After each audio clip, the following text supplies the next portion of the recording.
Bismillahirrahmanirrahim. Alhamdulillahi rabbil alamin, wassalatu wassalamu ala rasulihil amin, nabiyyina Muhammad ibn Abdullah wa ala alihi wa sahbihi wa mawala, amma ba'd. Sambungan pelajaran kita dalam kitab Riyadhus Shalihin, di dalam Kitabud Da'awat. Kitabud Da'awat, kitab yang mengumpul hadis-hadis, iaitulah doa Nabi sallallahu alaihi wasallam. Sambungan perbincangan kita dalam hadis yang ke-1474. Wa an Anas radhiyallahu anhu qala kana Rasulullah sallallahu alaihi wasallam yaqul. Tengok kata Anas radhiyallahu anhu, Rasulullah sallallahu alaihi wasallam membaca doa ni. Baca belakang. Allahumma inni a'udzu bika minal ajzi wal kasali wal jubni wal harami wal bukhli wa a'udzu bika min azabil qabri wa a'udzu bika min fitnatil mahya wal mamat.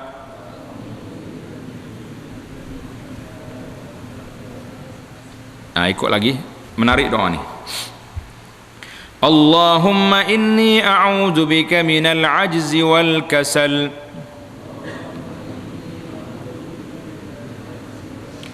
wal jubni wal harami wal bukhli wa a'udzu bika min azabil qabri wa a'udzu bika min fitnatil mahya wal mamat.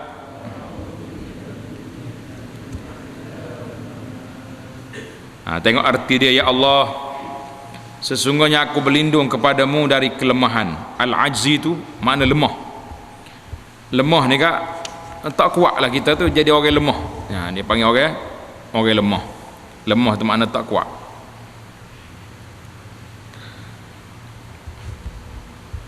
Wa al-ajzi wal kasal, dan kemalasan. Jangan jadi orang malah kita ni, kan?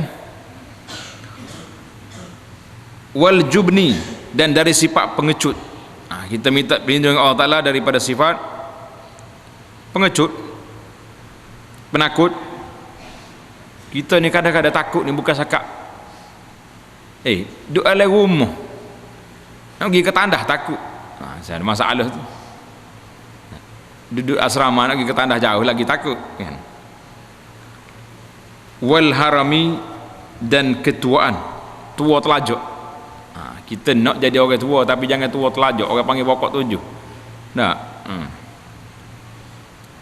Ataupun tua yang tak bermaya, dia panggil tua sakit. Macam doa kita yang lepas tu, ila arzalil umur, sampai ke nyayuk. Wal bukhli, dan sifat kikir, bakhil. Dan aku berlindung kepadamu dari siksa kubur, dan dari fitnah kehidupan dan fitnah kematian. Cantiklah doa ni yang diajar oleh Nabi sallallahu alaihi wasallam ni. Tak ada yang tak cantik.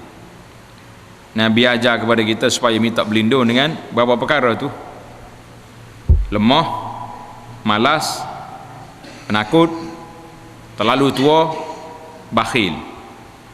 Minta berlindung pula daripada azab kubur, fitnah dalam kehidupan, dan fitnah kematian. 8 perkara Nabi kita ajar. Di dalam doa ini Nabi kita suruh minta berlindung daripada 8 perkara. Wa fi riwayatin, dan dalam satu riwayat Muslim yang lain disebut wa dhala'id daini wa ghalabatir rijal. Ada tambahan lagi lepas daripada wa a'udzubika min fitnatil mahya wal mamat, ada lagi bacaan lain wa dhala'id daini wa ghalabatir rijal. Artinya, dan beratnya bebanan hutang Kita manusia ni jarang lah tak berhutang tak.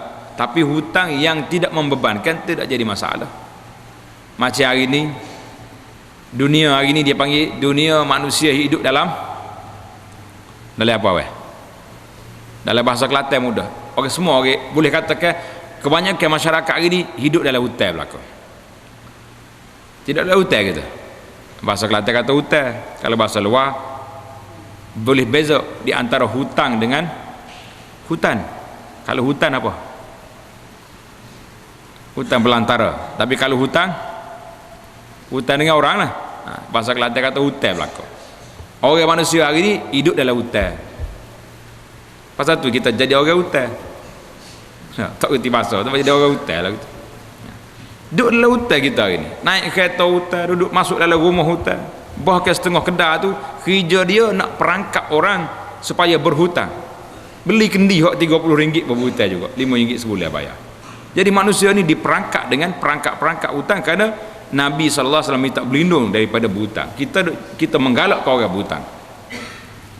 Jadi bebanan hutang yang terlalu banyak ni, sama ada kita berhutang dengan sebab kesusahan, kerana terdesak terpaksa kena berhutang, ataupun berhutang kerana kemewahan. Ada juga. Tengok orang tukar kerusi rumah sebelah, kita pun mengamuk juga. Kalau cik abang tak pergi beli kerusi ni, saya tak mau, nak lari daripada rumah ni contoh. Itu suami terpaksa kena beli benda-benda mahal. Itu dia panggil hutang kerana nak mewah, nak tunjuk kepada orang. Itu penyakit nama dia lagu ni. Jadi Nabi kita minta berlindung daripada wadala'id dain, daripada bebanan hutang yang terlalu banyak. Jangan ada hutang orang. Kerana itulah bagi anak lah, kalau orang tanya pandangan, dan ramai orang tanya, hari ni banyak bank ataupun dipanggil perbankan, institusi keuangan ni menggalakkan orang pergi umrah berhutang. Dia kata pembiayaan pergi umrah berhutang. Siapa dia paksa awak pergi umrah, pergi haji sampai kena berhutang? Lah. Allah Ta'ala kata walillahi 'alan nasi hijjul baiti man istata'a ilaihi sabila. Allah Ta'ala perdukan haji itu kepada orang yang mampu. Tapi kalau tak mampu tak payah pergi sampai dekat berhutang, lepas tu balik menangguh hutang, pergi 10 hari, hutang tangguh 3-4 tahun. Ini menjadi masalah pada kita.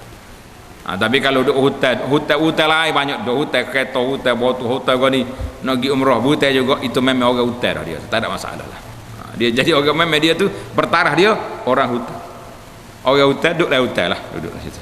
Tapi orang yang tak berhutang tak payahlah. Pegawai-pegawai ini duduk kempen orang, menggalakkan orang, telefon cik dah pergi umrah belum? Kami ada pembiayaan umrah. Allahu akbar, gajinya awak kata. Apa tak ada pembiayaan solat? Tak ada. Kami bank menanggung pembiayaan solat. Sekali lagi solat kita bayar RM2. Ramai orang mari masjid dah. Baru ada. Ini Nabi kita suruh kita minta berlindung daripada dhala'id dain, daripada bebanan hutang, wa ghalabatir rijal, dan paksaan orang lain. Mana kita bila kita berhutang, kita kena tekan ke tidak? Kena tekanlah kita. Sehingga qala ba'du salaf, sebagai ulama-ulama terdahulu salafus salih, dia kata apa? Ma dakhala hammud daini qalban.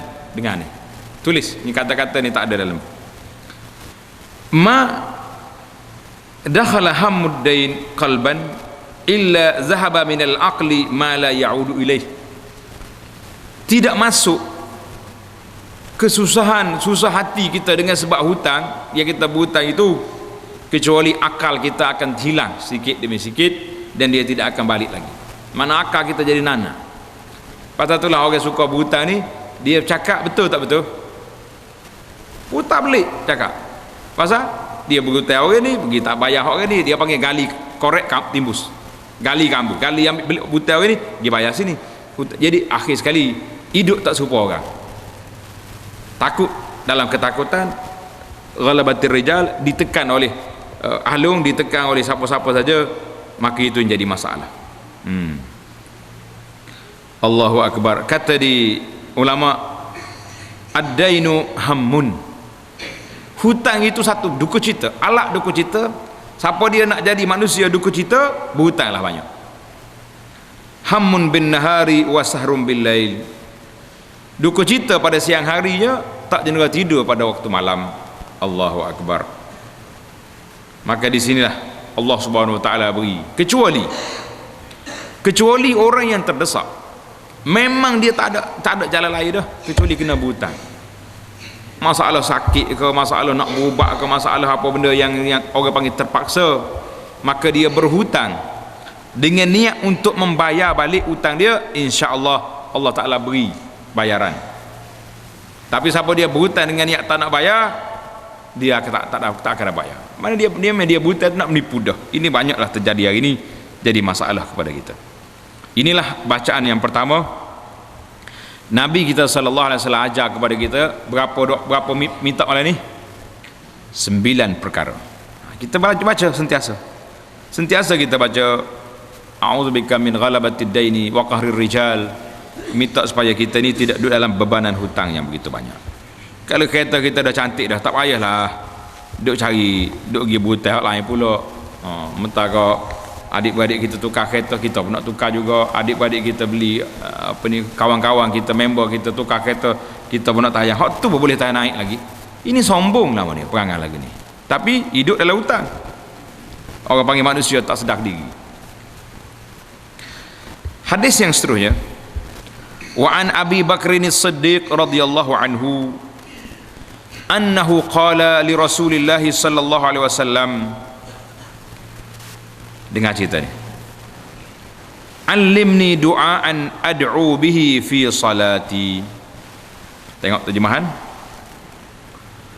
Daripada Abu Bakar As-Siddiq radhiyallahu anhu wa arda.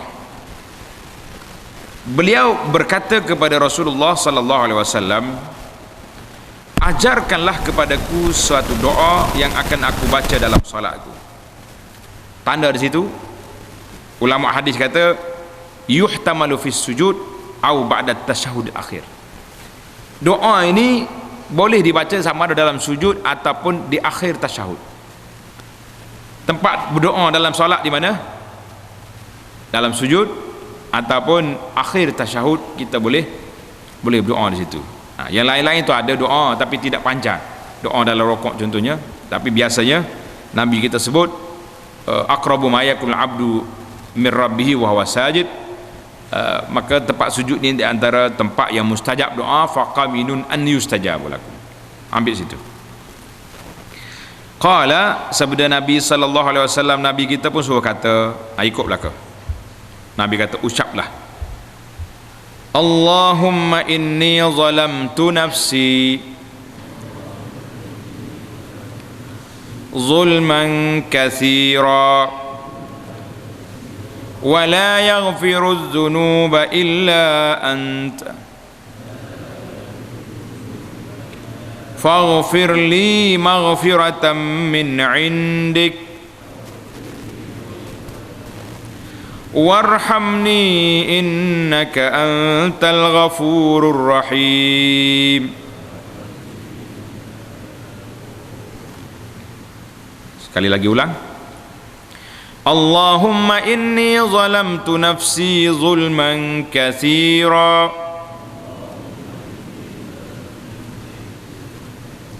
wa la yaghfiru adh-dhunuba illa anta faghfir li maghfiratan min 'indik warhamni innaka antal ghafurur rahim.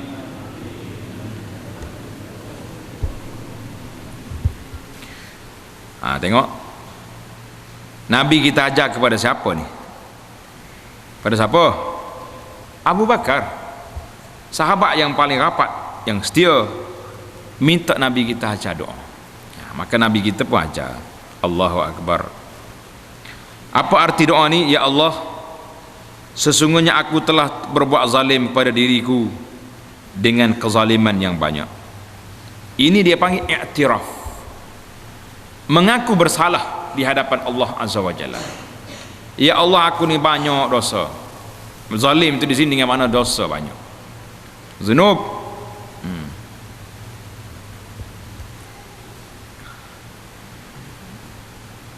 uh, dengan dosa yang banyak, dan tiada yang dapat mengampuni dosa melainkan Engkau ya Allah. Orang lain tak ada hak nak ampun dosa aku. Maka ampunilah aku dengan keampunan darimu, dan rahmatilah aku, sesungguhnya Engkau adalah zat yang maha pengampun lagi maha penyayang. Jadi kita mengaku, kita minta dengan Allah Subhanahu Wa Taala supaya Allah Taala beri keampunan kepada kita. Wa fi riwayatin, ada riwayat lain pula, apa dia? Wa fi baiti, dan di rumahku. Jadi naknya di rumahku, dikata sini fi salati fi baiti, maknanya waktu aku salat di rumah, artinya ketika salat sunat, mungkin salat tahajud, salat witir, salat duha, itu dia panggil salat di rumah. Bukan mana salat di rumah tu salat fardu lah. Salat fardu kena salat di mana? Di masjid. Salat di rumah ni salat untuk salatun nawafil, salat sunat.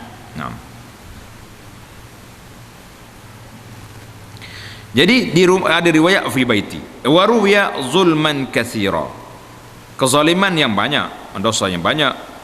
Wa ruwiya kabira, zulman kabira, kezaliman yang besar. Fayambaghi an yajma' bainahuma fayuqalu katsiran kabira. Jadi apapun sebaiknya semua lapak doa inilah digabungkan atau disatukan sehingga menjadi katsiran kabira. Jadi kalau boleh, ini pandangan Imam Nawawi, kata kita kumpulkan zulman katsiran kabira, dia buat gitu. Jadi kita campur dua. Allahumma inni zalamtu nafsi zulman katsiran kabira. Tak, situ doa. Itu pandangan daripada Imam An-Nawawi rahimahullahu taala. Ada juga pandangan ulama lain, dikata yang baiknya kita tak payah campur, tapi kita ulang. Contoh kita kata Allahumma inni zalamtu nafsi zulman katsira. Sekali lagi, Allahumma inni zalamtu nafsi zulman kabira. Jadi guna dua kali, sekali zulman katsira, sekali zulman kabira. Ada pandangan dalam kitab kita ini, mana kata capus lalu zulman katsiran kabira. Jadi dua-dua tu ada, boleh berlaku lah, alhamdulillah. Yang tak bolehnya apa dia? Apa yang tak boleh? Tak baca tu tak bolehnya. Ini masalah kita ni. Masalah kita ni bukan boleh capur tak boleh capur, masalahnya baca pun tak pandai. Jadi kena ada kitab ni, insya-Allah pakak begailah kitab ni kita baca dalam solat kita. Dalam solat tak ingat saya ustaz, tepek besar dinding tu, dinding depan dalam bilik kita tu, nak solat tu tak gitu. Allahumma inni zalamtu nafsi zulman katsira wa la yaghfiru dzunuba illa anta faghfir li maghfiratan min 'indik warhamni innaka antal ghafurur rahim. Mudah ya. Mudah tak mudah? Kena 3 kali hafal, ingatlah doa ni. Doa simple, bukan doa payah. Doa hak Nabi ajar ni, insya-Allah tak ada doa yang pelik, yang payah-payah, tidak ada. Kalau doa pelik yang kena belajar dengan guru tu, itu doa-doa yang tidak warid daripada Nabi sallallahu alaihi wasallam, doa-doa yang diajar oleh sebahagian daripada tuan-tuan guru, tuan-tuan syekh. Kita pergi kepada doa yang seterusnya. Hadis ini muttafaqun alaih, mana hadis diriwayat oleh Imam Bukhari dan Muslim. Bacaan yang seterusnya, wa an Abi Musa radhiyallahu anhu anin Nabi sallallahu alaihi wasallam annahu kana yad'u bihadzal du'a. Tengok terjemahan daripada Abu Musa Al-Asy'ari radhiyallahu anhu, daripada Nabi sallallahu alaihi wasallam bahawa baginda selalu berdoa dengan doa berikut. Jadi tujuan anak-anak suruh para jemaah ikut ni ada 2 tujuan. Tujuan yang pertama, bila kita ikut kita boleh belajar. Satu. Yang kedua, anak-anak juga, tuan-tuan dan puan-puan muslimin dan muslimat, biarlah kita doa walaupun sekali dalam hidup kita ni, doa yang diajar oleh Nabi sallallahu alaihi wasallam. Tapi kalau boleh sambung lepas pada ni, boleh hafal pula Allahu akbar, besarnya kedudukan kita di sisi Allah Azza wa Jalla, insya-Allah. Tapi kalau tak boleh pun, sekurang-kurangnya kita jumpa di akhirat esok, tuan-tuan boleh terima kasih, mujulah Ustaz tu lu ajak, ada juga sekali doa ni kita baca. Paling tidaknya doa sekali. Jadi hang tak mari berdoa tu kak, tak ada apalah dianya. Assalamualaikum dengan sajalah. Nah, ikut.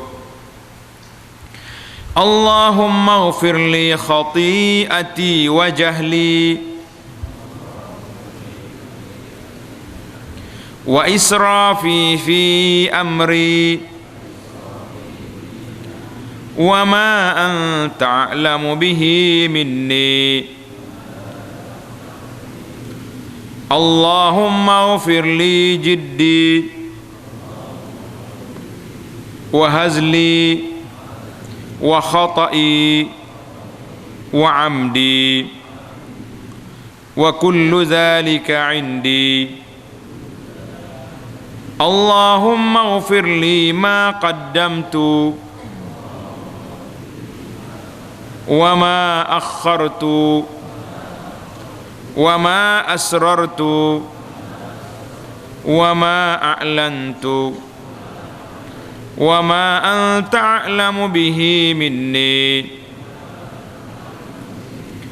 Antal muqaddim wa antal muakhir wa anta ala kulli syai'in qadir.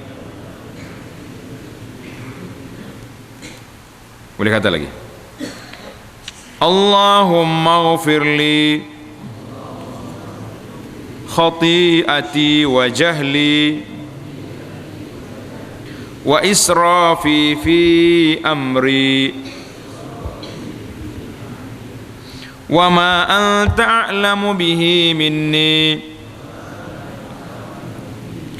Allahumma ighfir li jiddi wa hazli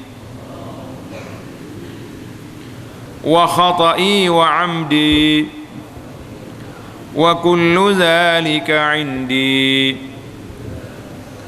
Allahumma ighfir li ma qaddamtu wa ma akhartu wa ma asrartu wa ma a'lantu wa ma anta a'lamu bihi minni. Antal muqaddim wa antal muakhir wa anta ala kulli syai'in qadir. Allahu Akbar. Sedap dia punya bacaan. Kau tak sedap? Dia kata nak sedap guna tak payah lagi, kan? Baik, kita baca terjemahan dia. Ya Allah, ampunilah kesalahan aku dan jahli, kebodohanku. Bodoh tak bodoh kita waktu kita deraka ke Tuhan? Kau cerdik. Kalau cerdik tak buat dah. Tak cerdik lah kita deraka ke Tuhan tu. Dan berlebihanku dalam setiap urusanku. Israfi fi amri, melampau kita dalam urusan kita. Kadang-kadang boros, kadang-kadang lebih sangat. Dan apa yang engkau lebih mengetahuinya daripada aku.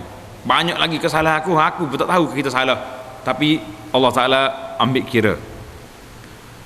Ya Allah, ampunilah aku dalam kesungguhanku dan ketidakseriusan. Nah, dia kata jiddi wa hazli. Jiddi itu waktu kita sungguh-sungguh, wa hazli ketika kita main-main, kita bergurau. Kadang-kadang gurau kita tu bawa dosa. Nah. Khata'i, ketidaksengajaan, kesalahan aku, ataupun wa amdi, memang aku sengaja buat. Wa kullu zalika 'indi, dan semua itu ada pada aku. Ya Allah, ampunilah aku terhadap apa yang telah lalu ataupun yang akan aku lakukan. Hak lepas dah minta maaf, yang akan kita buat pun minta maaf juga. Apa yang aku sembunyikan orang tak tahu, engkau saja yang tahu. Dan apa yang aku lakukan dengan terang-terangan, dan apa yang engkau lebih mengetahuinya. Mu tahu apa yang aku tak tahu. Engkau yang maha mendahulukan, yakni mengutamakan orang. Allah Ta'ala nak dahulukan orang ni, nak ke depan ke orang ni, itu kuasa dia. Dan engkau yang mengakhirkan, mana orang ni kemudian duduk belakang dia. Yang orang panggil yang ni sesak, yang ni miskin, itu sama. Yang ni kaya. Dan engkau maha kuasa atas segala sesuatu. Jadi dia panggil hadis ni, Nabi kita sallallahu alaihi wasallam ajar kepada kita tafsil doa, detailkan doa. Pasal apa nak suruh detail doa? Kalau kita nak kira dari sudut permintaan, cukup dengan kita kata Allahumma ghfirli zambi kullahu, ya Allah ampuni dosa aku semua sekali.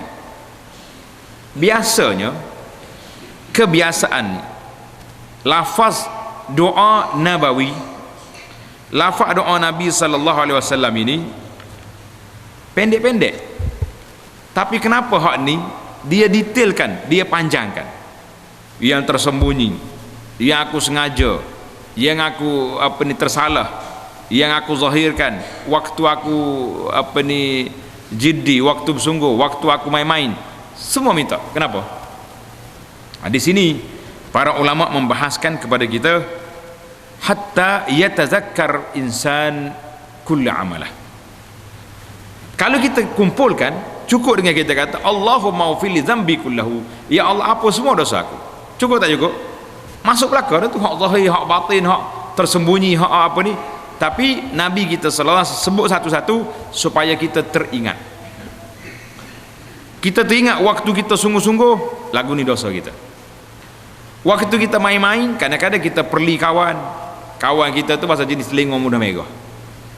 Kita perli dia sambil-sambil gurau, dia ambil hati. Ada tak berlaku? Masa cetung tak ada makan dah dia. Tengah duduk minum air pakai bangunnya. Ada kan? Jadi itu semua waktu kita sembunyi. Allahu Akbar. Tuan-tuan muslimin dan muslimat, kalau kita teringat pada dosa kita yang kita lakukan secara sembunyi, orang tak tahu, menangis tak menangis kita? Nangis kita. Sebab banyak dosa-dosa yang kita buat, kita je tahu, Allah Ta'ala yang maha mengetahui. Maka bila kita detailkan satu persatu, ketika itu kita akan jadi sebab, kita akan jadi mudah rasa tersentuh perasaan kita mudah terasa. Sebab benda ni kita boleh rewind balik dosa-dosa kita di hadapan Allah Azza wa Jalla, dan tidak selayaknya, tidak sepatutnya, tidak sesuai kita kata doa ini, dosa-dosa ini disebut di hadapan manusia. Tak payah. Ada kadang-kadang masyarakat ni dia panggil over taubat. Apa nak over taubat? Biasalah orang baru berjumpa jalan kebajikan, alhamdulillah lah kita kata baiklah benda tu kan. Tapi kadang-kadang dia over sangat. Dia mari jumpa kita ni, ustaz, alhamdulillah saya dah jadi baik ni. Saya nak jadi pengikut ustaz ni, nak jadi murid ustaz. Saya dulu gini-gini. Kita tutup mulut. Stop. Tak payah cerita kepada saya awak siapa awak dulu. Tak payah. Tak perlu. Cukuplah dia mengatakan dia sekarang ni sudah kembali ke pangkal jalan, kembali kepada jalan yang diredai oleh Allah Azza wa Jalla. InsyaAllah dia cuba nak pulih balik diri dia yang dulu lara, alpa, lalai, leka. Cukup setakat tu. Tak usah cerita saya dulu berjudi, saya dulu zina, saya dulu minat. Khalas. Ini termasuk dalam satu kategori larangan Nabi sallallahu alaihi wasallam, al-ijharu bil ma'asi. Apa makna ijhar bil ma'asi? Menzahirkan maksiat. Nabi kita larang. Jadi kalau kita duk cerita dengan orang, seolah-olah kita bangga pula dosa kita dulu. Aku dulu siapa saya dulu. You kenal I dulu siapa? Aduh. Apa I dulu siapa? Kalau I sudah berubah, sudah bertaubat, cukup. Dosa-dosa yang lepas yang Allah Ta'ala tutup, jangan dibuka sama sekali kepada manusia. Jangan ada oyak siapa kita. Kadang-kadang nak tunjuk kononnya kita ni gedebel sangatlah, hebat sangatlah. Tak perlu, tak payah dicerita kepada orang, tak payah royak ke orang. Cukuplah kita mengatakan alhamdulillah Allah selamatkan saya, kembalikan saya ke jalan yang baik. Dulu saya lara, leka, lalai. Cukup setakat tu, yakfi. Nak detailkan dosa kita dengan Allah Ta'ala. Maka waktu malam kita bangun bermunajat, kita merayu bersimpuh di hadapan Allah Azza wa Jalla dengan doa kita, dengan munajat kita, dengan air mata kita, hanya di antara kita dengan Allah Azza wa Jalla. Al-ijharu bil ma'asi, seolah-olah kita mendedahkan tembelang aib kita yang Allah Ta'ala tutup. Kenapa nak buka? Jangan buka sama sekali. Jadi inilah doa-doa yang kita belajar. Mudah-mudahan kita dapat hafal doa ini yang ringkas dan padat ini, insya-Allah. Insya-Allah kita sambung lagi dalam siri yang akan datang dalam doa yang lain pula. Subhanakallahumma wa bihamdika asyhadu an la ilaha illa anta astaghfiruka wa atubu ilaih. Wa sallallahu ala nabiyyina Muhammadin wa ala alihi wa sahbihi ajma'in. Walhamdulillahi rabbil alamin.